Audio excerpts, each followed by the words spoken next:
Wait, Nathaniel, you didn't alert me that you were going to be publishing a whole interactive in the New York Times. Oh, that's true. I should have told you that. My bad. Congratulations. Thank you. Wait, what is this? I didn't see this. I took a look at okay, so everybody's redistricting, right? Like what would happen if we take this to its logical conclusion and every state redistricts to the maximum extent possible? Which party would win? What would be the repercussions for American politics? We should talk about this at some point. Yeah, sure. On the actual... Next time redistricting. Or this is the longest cold open you've ever run. This is a 10-minute cold open.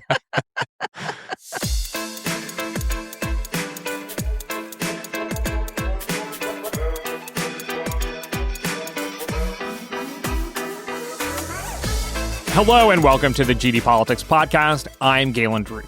As we suggested might happen on Monday's episode, this week's primaries in New York launched something of a narrative war surrounding the Democratic Party. Is the progressive or even socialist left the future of the party? Is Zohran Mamdani the party's new kingmaker? And is this a democratic version of the 20-teens Tea Party?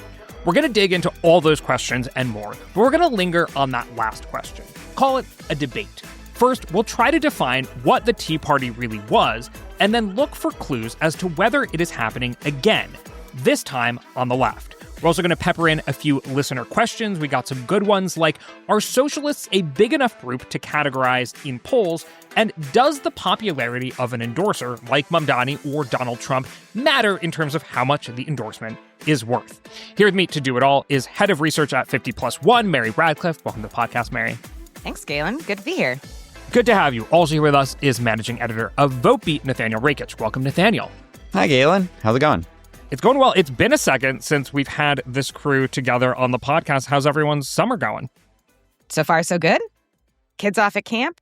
I am here in the nation's capital, and we are getting ready to celebrate America 250. There was literally a military flyover of my apartment 30 minutes ago, and there is a big state fair on the National Mall, which has become very politicized, which has been interesting. Is it cool? Because I kind of want to go to the state fair.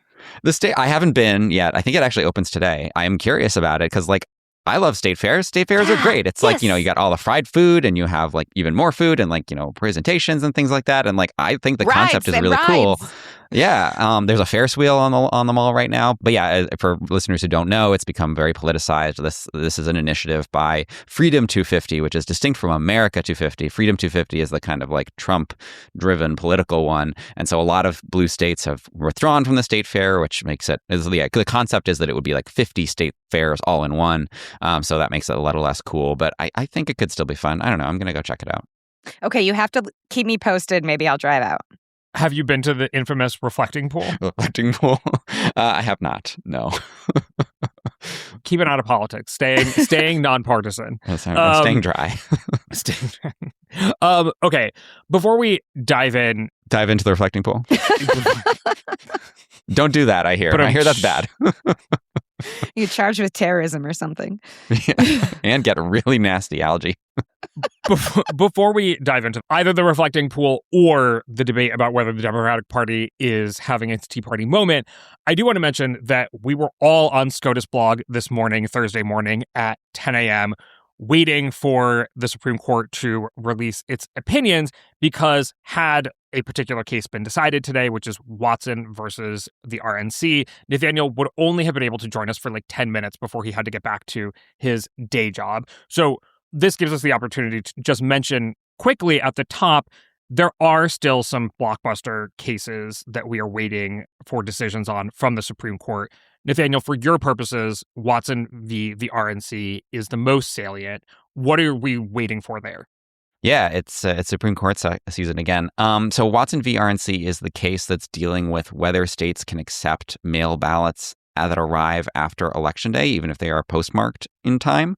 So 14 states currently allow this, including most famously or infamously California.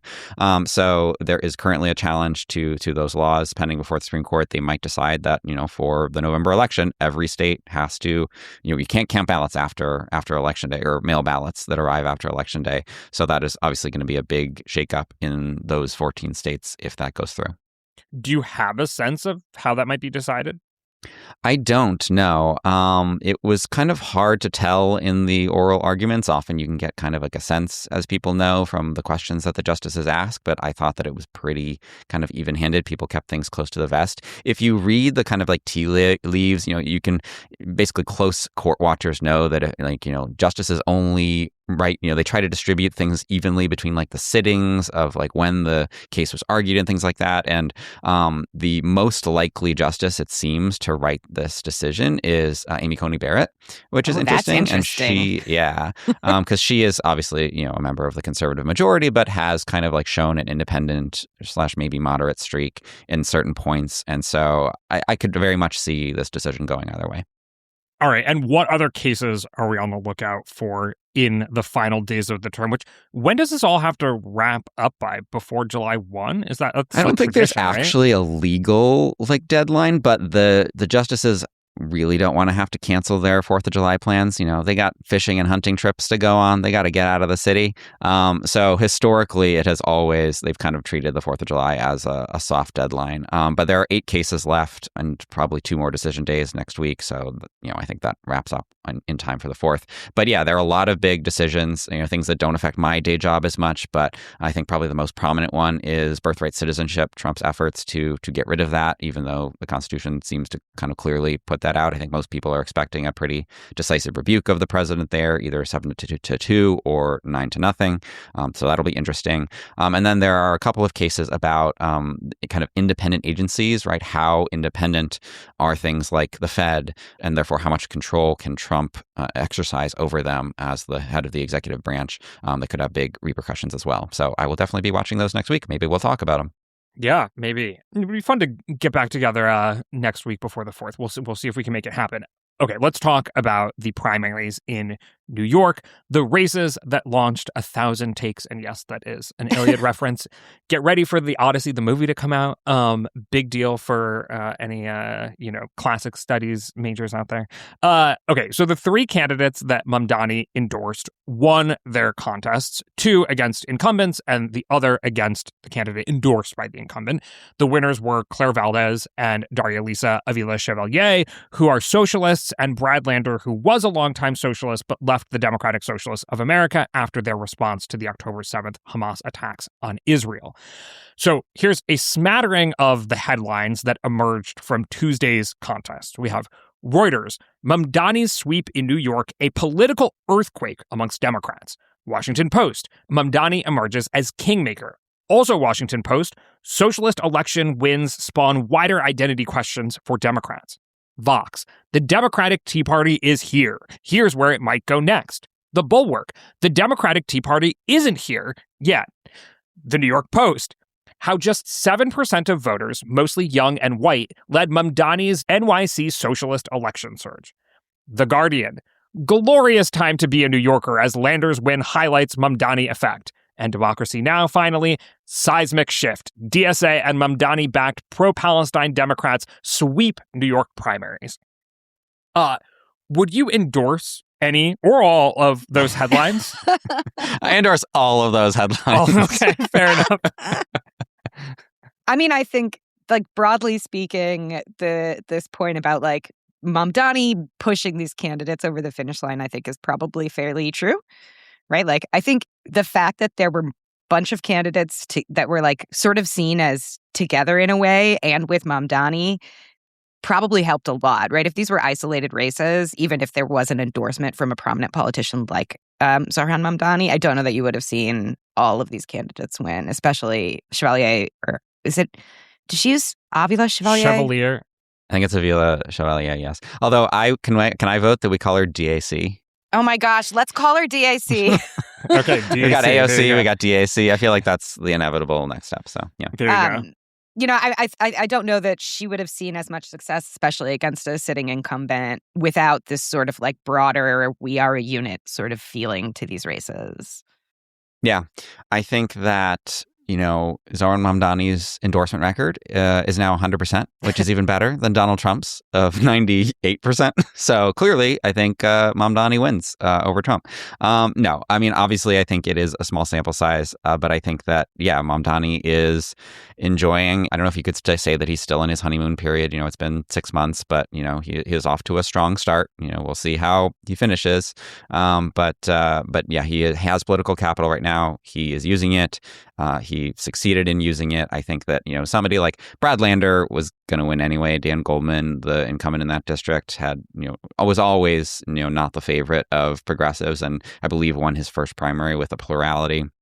And I think was always just kind of in danger. He was a bit of a sitting duck. But, the other ones, I think especially knocking off Adriano Espaillat, the chair of the Congressional Hispanic Caucus, that was probably the longest shot race. And the DSA candidate, DAC, was able to do it. And I think that is a real feather in Mamdani's cap. That was no small opponent to go after. Well, since we're starting with the Mamdani effect, I want to throw in a question from a listener, Bree. I know this question was asked before the New York primaries and mostly pertains to Trump, but we can apply it here as well. So Bree asks, I'm curious if the popularity of a person or organization giving an endorsement ultimately has an impact on the success of the candidate they endorse. For example, as Trump becomes less popular, does it hurt a candidate to get his endorsement? Do people just ignore endorsements from people or organizations they don't like if they like the candidate in general? If the IRS started endorsing candidates, would that hurt their chances? I mean, I guess this touches a couple different features of the New York primaries, which is, how much Mamdani's popularity in New York City or amongst a subset of New York City voters matters. So I'm curious to hear your thoughts on that. We can also answer the part about Trump, but I think, for example, AIPAC became a feature of a lot of these races, and whether these candidates had been endorsed by supporters of Israel, in particular Dan Goldman, and so maybe sub in AIPAC for the IRS, because I don't think the IRS is probably allowed to endorse candidates, although, in this world, we're in a brave new world. I know. Yeah, how would you answer Bree's question? I think it's a great question. I am actually not aware of any kind of empirical work on it, but I think pretty clearly the answer is yes, the popularity does matter. I think you see this in candidates' kind of behavior, right? When politicians are not popular, they often, people don't want their endorsement. They don't want to campaign with them. I'm thinking about, George W. Bush in, the 2008 election, was really staying out of helping John McCain in any way, or Barack Obama during, some of his midterms, Democrats were distancing themselves from it. They did not want to be seen as the Obama-endorsed candidate. Wait, Nathaniel, hold on. Have you seen the Veep episode where Selena Meyer flies out to Ohio to endorse the candidate for governor in Ohio at the midterms? And she flies out to do the endorsement, and then they realize that her numbers have been dropping significantly, her own popularity, and they're like, actually, don't endorse. We don't want you to endorse anymore. And then she does an interview or something where she has a really sort of sentimental moment and starts crying. And somehow, in the matter of just a few hours, her approval numbers turn around, and they decide that ultimately they want her to endorse. And they sort of go back and forth in the moments surrounding her introduction of this candidate to decide whether or not she was ultimately going to endorse. So at the very least, the writers in Veep believed that approval ratings matter for the endorser. Yeah, so we really don't need any kind of empirical study of this question. It's been answered. But I think you clearly see that in the way that candidates behave. I think Trump's endorsement has proven very powerful in Republican primaries, where the vast majority of voters approve of him. But it's actually, I think it has tended to hurt candidates in general elections, much to his chagrin. And I think that the AIPAC thing is a good point too, because AIPAC doesn't go out being like, we endorse this candidate. They create shell organizations essentially to spend money for it, to distance themselves from it, because I think they know that, especially in Democratic primaries, that's not a good look. But, the money is still worth quite a lot, I think, for the candidates who benefit from it. But no, absolutely. I think that the popularity of the endorser absolutely matters. I think it probably also matters quite a lot more in races where people have much less information. Like House primaries certainly are going to be more impacted by a like very well-liked endorser than perhaps something where voters have more information. So I'm thinking of recent like Trump endorsement misses in like South Carolina and Georgia, really high-profile statewide races, where the Trump endorsed candidate for governor, Pam Yvette, in South Carolina lost to Attorney General Alan Wilson. The Trump endorsed who also got Trump's endorsement at the Well, last minute. Yes, because he knew once it became quite Yes. clear that Pam Yvette was going to lose, Trump jumped in and said, "I also endorse Alan Wilson." But that was more about protecting his record in these things. No, the point stands. No, this is actually quite interesting. I don't know if I may be breaking any news here, but followers of 538 might recall the primary project that we've been running for the past several cycles, where we collect data about endorsements from various different political actors in every primary for House, Senate, and Governor. We are bringing it back at 50+1, folks. So we will have some articles upcoming looking at how different factions in the two parties are faring in terms of their endorsements this year. And I will put this idea in my pocket for later, Nathaniel. Yeah, Mary, I think the point about how high profile an election is, or how much sort of education there is amongst the electorate on a particular election, matters. And I think that will be a feature of what we talk about in this New York primary, where the electorate was actually not all that big. That number from the New York Post was accurate in terms of 7% of registered voters deciding these races. I mean, even say in the district that got a bunch of attention, which was a socialist versus a progressive in Claire Valdez versus Antonio Reynoso, it's a district where there are 500,000 registered voters and about 35,000 people cast ballots. So we're talking about a part of the electorate that probably pays a lot more attention to people like Zoran Mamdani. And, you know, in an environment like that, he can have a really big impact because he can turn out sort of voters that are following him on TikTok or Instagram or whatever, while the rest of the electorate is really not paying attention. Yeah. Absolutely. And that's a feature of primaries overall, right? You know, they are low turnout events decided by, you know, the most engaged voters of a party. It is easy for us analysts to generalize about the entire electorate and how they are feeling based on primary results, but it is good perspective to remember that it is just a fraction. Okay, so we've talked about the Mamdani piece. Do you have any other takeaways from Tuesday's elections in New York? Is this where we get to debate whether there's a Democratic Tea Party or a chai latte party, as I like to call it? If that is in fact your takeaway, you're more than welcome to sort of make that takeaway. I'm curious if you think that in general, the amount of attention being heaped on this smattering of races is appropriate, before maybe we get to the more precise question. I mean, no. Yeah. Like, I think that I've New York long is the on center the record of that we talk New York Right. politics nationally. Yeah. I think that, you know, they were big wins for the left and they should be proud, but it is just one state out of 50. And It's really I just do one think that city people, out of one state. That's true. One city out of one state. 3 districts and, out of 435. Right. So yes, I absolutely think that people are probably overgeneralizing based on a small sample size. But I think that, you know, when you look at the bigger picture, I still think there's an interesting discussion to be had about the Democratic Tea Party. Okay, so let's have that discussion. Do you want to dive in, or do you want to first define what the Tea Party was before we try to make comparisons so that we have at least a reference point and we're not just glossing over something that at this point happened over 10 years ago? Yeah, well, so I think this is an important part of the debate, you know, and so to peel back the curtain a little bit, you know, we were talking about this before the show and, you know, what our thoughts were on it. And Mary said that she doesn't think that there's a Democratic Tea Party going on. And I said, I think there is a Democratic Tea Party going on. I suspect that because Mary and I are both, you know, smart data people, that we probably have a pretty similar read on the situation on the ground, but maybe like differ on how exactly to frame it.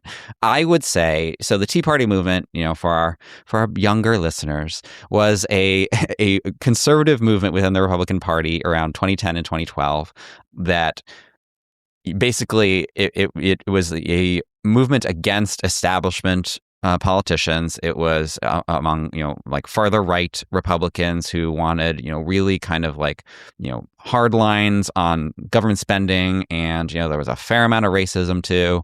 And, they really defeated some Republican incumbents, won a lot of open seats, obviously kind of led to the creation of the Freedom Caucus, which continues to plague Republican leadership in the House to this day, and also kind of laid the groundwork for the anti-establishment swell within the Republican Party that culminated with Donald Trump.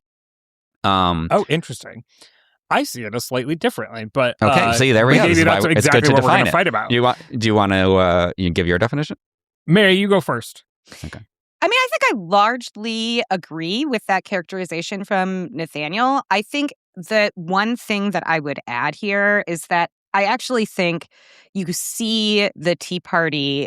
Yes, it's in part a reaction to Barack Obama's election, but I also think that you can see this as an outgrowth of the Ron Paul presidential campaign. And I think one of the critical things for me about the Tea Party is the degree to which very quickly institutional actors stepped in to help build a scaffolding on which this entire thing grew. So you saw in those early days of the Tea Party a collection of grassroots, they were called at the time grassroots organizations, funded primarily from Americans for Prosperity and Freedom Works, both of which were Koch brothers organizations. So like, I think one of the keys for me for understanding the Tea Party is there is clear institutional support behind this movement that I think is really important.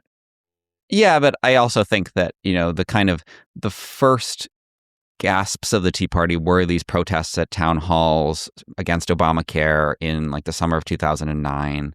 And, I think that there was also a real, like, I think the grassroots movement, I think there was a real sentiment among voters that perhaps those, the Koch brothers and stuff kind of tapped into for their benefit. And those two things kind of worked in tandem. But yeah, sure, I agree. I think the grassroots piece was absolutely real, as was the institutional piece. But that's often how politics works, is that, so an idea starts to simmer and then people try to figure out how to take advantage of political action that's already there for their own purposes.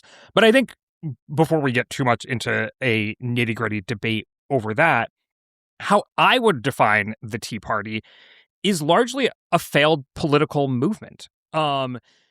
That's the end of today's preview. Head to gdpolitics.com to become a paid subscriber and catch the full episode. We spent the rest of the episode, about an hour, debating whether the Democratic Party is experiencing its own Tea Party and what that would even mean. We talked about how prevalent socialists are within the Democratic Party, to what extent they're winning primaries, and setting the agenda for the rest of the party. We also debated whether the Tea Party was ultimately successful. Should another political movement want to be compared to the Tea Party?